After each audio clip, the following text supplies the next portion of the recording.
Bismillahirrahmanirrahim. Assalamualaikum warahmatullahi wabarakatuh. Saya Sukamto, dosen teknik mesin Fakultas Teknik Untas Muhammadiyah Yogyakarta. Senang ketemu dengan Anda dalam episode ini untuk mempelajari mengenai bagaimana penyediaan air bersih. Mari sama-sama kita diskusikan pada segmen kali ini. Kita akan mendiskusikan tentang perhitungan kebutuhan air yang perlu diproduksi. Mari para mahasiswa yang budiman. Jadi jumlah air yang diproduksi itu tentu tidak selalu sama ya dengan kebutuhan air yang sebenarnya. Selain dipengaruhi jumlah air yang sebenarnya dibutuhkan, jumlah air yang diproduksi itu juga dipengaruhi oleh sumber air lain yang ada. Yang kedua, kemampuan masyarakat untuk membeli air, ya, dengan kata lain dipengaruhi oleh pendapatan masyarakat. Nah, kedua faktor ini akan mempengaruhi persentase jumlah penduduk atau sarana yang direncanakan akan diberi pelayanan air bersih. Nah, ya. Nah, maka pengusaha-pengusaha air bersih atau perusahaan-perusahaan air minum, ya, PDAM miliknya pemerintah ini tentu akan berhitung tentang dua hal ini. Ya. Nah, untuk memperkirakan jumlah kebutuhan air yang diproduksi pada masa yang akan datang itu perlu diperhitungkan kebutuhan air untuk operasi dan pemeliharaan sistem penyediaan air bersih, misalnya untuk menguras reservoir ya dan juga filter atau saringan ya. Selain itu juga harus dipertimbangkan berapa yang hilang atau yang bocor ya. Melalui pipa-pipa, baik itu pipa intake atau pipa distribusi khususnya. Ya. Nah, pada suatu daerah pelayanan tertentu itu banyak pabrik yang sudah menggunakan sumur dalam. Ya. Maka kawasan pabrik tersebut mungkin tidak perlu lagi mendapatkan pelayanan air bersih dari PDAM karena dia bisa ambil air dari sumur dalam, kemudian dia proses ya di treatment menghasilkan air bersih sendiri gitu ya. Nah, maka dengan demikian gitu ya, penduduk yang sudah banyak menggunakan air sumur berkualitas cukup baik itu mungkin tidak memerlukan layanan PDAM ya, atau ya sedikit sekali yang kemudian membutuhkan air suplai dari PDAM karena dia merasa kebutuhan air bersihnya sudah cukup dari sumurnya sendiri. Kalau perusahaan dari sumur dalamnya sendiri. Penduduk dari sumur dangkalnya sendiri. Ya, karena bisa jadi dia punya sumur dangkal, airnya sudah cukup bagus dan kemudian merasa tidak perlu membeli air dari PDAM. Walaupun sejatinya kalau dicek itu belum tentu memenuhi persyaratan. Tapi itulah yang secara umum sekarang ini sedang terjadi.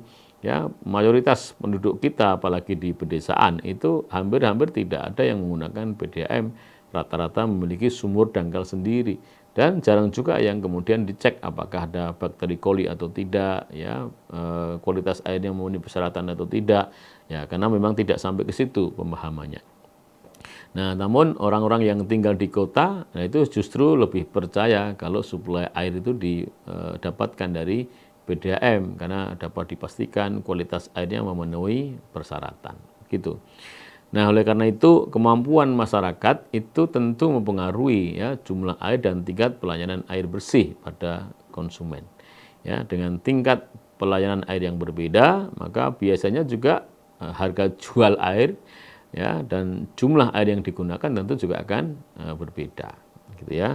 Nah, sebagai contoh misalnya harga air yang didapat dari sambungan rumah itu tentu ya bisa jadi lebih mahal dibandingkan dengan keran umum ya. Ini hanya sebagai contoh kasus saja. Nah, yang berikut ini adalah contoh perhitungan kebutuhan air pada masa yang akan datang ya. Misalnya berdasarkan data jumlah penduduk yang lalu dengan angka pertumbuhan tertentu, jumlah penduduk pada masa yang akan datang itu diproyeksi ya sebagai berikut. Ini kebutuhan air untuk rumah tangga. Ya, 2019, 2024, 2029, 2034, 2039 dan 2044. Ini setiap 5 tahun ya. Jumlah penduduk jiwanya adalah berikut yang ada di kolom sebelah kanannya gitu. Nah, maka berdasarkan data pemakaian air yang lalu dan berdasarkan data penghasilan masyarakat itu nanti dapat direncanakan ya jumlah penduduk yang dapat dilayani oleh sistem PDAM perusahaan daerah air minum pada tahun 2019 ya adalah 50% dan meningkat 75% pada tahun 2044 ya. Nah, ini bisa kita hitung tuh ya, lihat penduduk di tahun 2019 kan 61.551 ya. Sementara di tahun 2044 itu 73.683. Nah, maka kemudian jumlah penduduk yang mendapatkan sambungan langsung pada tahun 2044 itu berapa persen? Nah, gitu ya. Nah, maka bisa jadi 30% dari jumlah penduduk yang dilayani dan ini meningkat 60% ya pada tahun 2029 gitu. Nah, kemudian jumlah penduduk yang mendapat sambungan halaman gitu ya diharapkan tetap 25% dari jumlah penduduk yang dilayani. Jumlah penduduk yang dilayani dengan keran umum pada tahun 2019 sebesar 45% dan menurun pada tahun 2044 itu turun menjadi 20%. Ini kasus ya, ini soal gitu. Nah, maka kemudian bagaimana kita menghitung gitu ya. Nah, ini adalah contoh tabel hasil perhitungannya ya. Kebutuhan air bersih untuk rumah tangga dapat dihitung seperti pada tabel berikut. Ini kebutuhan air untuk fasilitas industri garis miring perdagangan ya. Nah, ini tahun yang tadi ya, tahun yang kolom paling kiri itu tahunnya, kemudian jumlah penduduk, tadi angka-angka yang di kolom 2 ya, 61.551 hingga di tahun 2044 itu 73.683, ini soal yang tadi, kemudian angka-angka yang dilayani tadi juga dalam soal ya, 5%, 55, 60, 65, 70, 75, itu kan tadi dari 50 ke 75, sehingga kemudian di breakdown ya, ketemunya adalah naik 5% setiap 5 tahunnya ya. Kemudian jumlah jiwanya juga bisa diprediksi gitu ya dengan proyeksi itu ya. Nah, maka kemudian yang sebelah kanannya itu menunjukkan jenis pelayanannya ya, berapa persen ya. Kemudian jiwa, nah paling kanan itu adalah kebutuhan airnya ya dengan satuan liter per jiwa per hari atau dalam satuan meter kubik per hari. Nah, ini adalah contoh kasus ya bagaimana kita bisa menghitung atau memprediksi kebutuhan air ya di masa yang akan datang ya. Justru ini dalam contoh kasus ini itu mampu menghitung kurang lebih 25 tahun yang akan datang. Nah, ya. Nah, maka para mahasiswa yang budiman ya, untuk menghitung kebutuhan air untuk fasilitas industri atau perdagangan itu memang diperlukan data mengenai fasilitas industri tersebut dan juga aktivitas atau fasilitas perdagangan tersebut gitu. Nah, jika data ini yaitu data tentang fasilitas industri dan perdagangan tersebut tidak diperoleh, nah maka ya akhirnya kebutuhan itu dapat diberikan juga berdasarkan data pemakaian air pada masa yang sebelumnya, pada masa lalu. Ya, sebagai contoh misalnya kebutuhan air industri di tahun 2019, misalnya 5% dari kebutuhan air untuk rumah tangga. Nah, maka di tahun 2044 itu ya dapat diperkirakan menjadi berapa? Ya, misalnya menjadi 10% gitu ya. Nah, ini namanya aja prediksi gitu. Ya. Nah, maka akan lebih bagus, lebih tepat kalau memang dihitung ya berdasarkan apa yang tadi sudah dicontohkan dalam perhitungan yang lebih detail yang ditampilkan dalam tabel di atas itu. Nah, untuk menghitung kebutuhan air untuk fasilitas sosial itu diperlukan data mengenai jenis dan jumlah fasilitas sosial. Ya. Nah, standar pemakaian air untuk fasilitas sosial itu dapat menggunakan angka-angka berikut. Ya, misalnya untuk masjid itu ya 1 meter kubik per unit per hari gitu ya. Nah, karena ya kebutuhannya kan rata-rata hanya untuk wudhu, kemudian yang kedua untuk kamar kecil ya, jarang tuh yang mandi di masjid gitu ya. Kemudian untuk langgar itu musola ya, itu 0,5 meter kubik per unit per hari. Untuk gereja ya sama dengan langgar itu musola ya, 0,5 meter kubik per unit per hari. Untuk perkantoran ini per pegawai kurang lebih butuhnya 30 hingga 40 liter.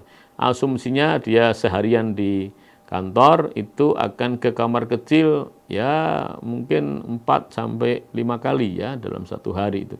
Karena secara umum setiap 2 jam dia butuh ke kamar kecil.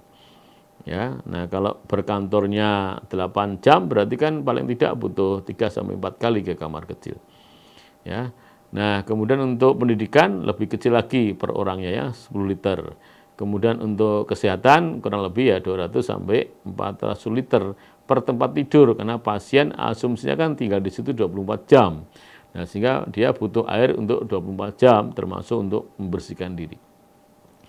Nah, di bawah ini adalah tabel ya mengenai kebutuhan air ya untuk industri atau komersial ya yang dihitung berdasarkan prediksi ya mulai dari 2019 hingga 2044 gitu ya. Nah, ini contoh ya yang namanya contoh gitu ya bisa cermati lagi gitu ya. Nah, ini soalnya yang ada di slide ini yang dikasih blok warna biru ini ya. Jika mengalami kesulitan memperoleh data jenis dan jumlah fasilitas sosial dapat digunakan melalui pendekatan persentase terhadap kebutuhan rumah tangga. Jadi misalnya dalam perhitungan ini kebutuhan fasilitas sosial itu diperkirakan sebesar 15% dari kebutuhan air untuk rumah tangga. Nah, maka angkanya kita pakai yang sebelah kanan itu adalah angka 15%. Ya, sehingga kemudian didapatkan angka yang di paling kanan tersebut. Itu ya, ini namanya aja contoh ya. Nah, dan diperkirakan namanya 15% diperkirakan bisa jadi enggak 15 gitu maksudnya ya. Nah, tentang kehilangan air ya. Jadi jumlah air yang hilang karena kebocoran, operasi dan juga pemeliharaan sistem penyediaan air, hidran kebakaran ya, ini perlu diperhitungkan gitu ya. Rata-rata ditoleransi berapa? Ya 10 hingga 20% gitu. Nah, ya. Nah, maka kemudian berdasarkan perhitungan kebutuhan air yang telah diuraikan sebelumnya tadi, itu keseluruhan ya kebutuhan air itu dapat dilihat ya di tabel yang sebelah kanan ini. Jadi misalnya untuk rumah tangga, industri, sosial itu ya. Nah, itu berapa? Bisa dilihat ini prediksinya di tahun 2019 hingga tahun 2044 dan berapa yang bocor? Nah, anggap aja misalnya 20%. Ya, berarti 20% dari kebutuhan air di tahun tersebut untuk jenis penggunaan tertentu ya. Nah, kemudian baru ketemu total ya meter kubik per harinya, yaitu subtotal dikurangi yang bocor gitu ya. Nah, kok dikurangi yang bocor, ditambah yang bocor ya. Jadi kebutuhan air totalnya itu justru kebutuhan air yang pada pokoknya ya di subtotal itu ditambah yang bocor gitu. Yang bocor itu yang hilang. Berarti kan yang harus disediakan nanti kebutuhannya adalah yang bocor plus kebutuhan realnya. Ya, ini ada di baris kedua dari bawah ya. Nah, kemudian kalau mau dibuat satuannya dalam liter per detik ya tinggal disesuaikan satuannya ya, meter kubik jadikan liter ya, kemudian hari jadikan detik itu ya, sehingga ketemunya angka yang ada di bawah tersebut. Nah, berikutnya para mahasiswa yang budiman tentang fluktuasi kebutuhan air. Jadi pada jam-jam tertentu dalam suatu hari kebutuhan air itu akan memuncak gitu ya. Disebutnya dengan peak hours atau waktu puncak gitu ya. Nah, dalam hari-hari tertentu untuk setiap minggu atau bulan atau tahun itu juga akan terdapat kebutuhan air yang lebih besar dari kebutuhan rata-rata. Itu disebut dengan hari maksimum. Ya, kalau di kampus ada masjid, ya kebutuhan air untuk masjid kapan puncak? Ya ketika waktu-waktu sholat, kan itu dalam harian. Kapan hari puncak? Ya tentunya hari Jumat, karena hari Jumat ada Jumatan. Itu contoh saja. Ya. Nah, tapi bahwa kebutuhan air pada hari maksimum dan waktu puncak itu tentu harus dihitung ya berdasarkan kebutuhan air rata-rata ya dengan pendekatan sebagai berikut ya. Kebutuhan air pada hari maksimum ya itu sama dengan ya faktor tertentu, besaran tertentu dikali kebutuhan air rata-rata. Nah, kemudian kebutuhan air pada waktu puncak berarti kebutuhan air rata-rata di saat tertentu itu dikali faktor tertentu.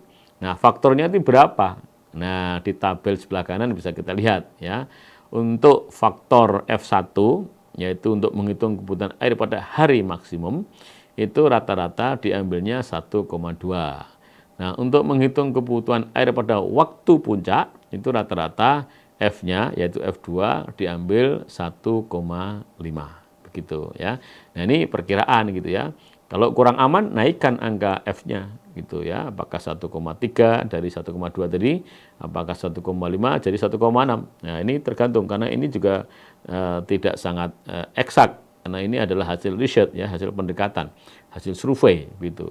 Nah, sehingga tentu angkanya tentu akan menyesuaikan ya, tidak bernilai mutlak harga 1,2 dan 1,5 untuk faktor pengalinya ini. Nah, kesimpulannya para hadirin yang budiman, pada umumnya kebutuhan air bersih akan meningkat terus-menerus tentunya ini karena jumlah penduduknya meningkat ya. Nah, untuk itu perlu diperkirakan kebutuhan air bersih pada masa yang akan datang.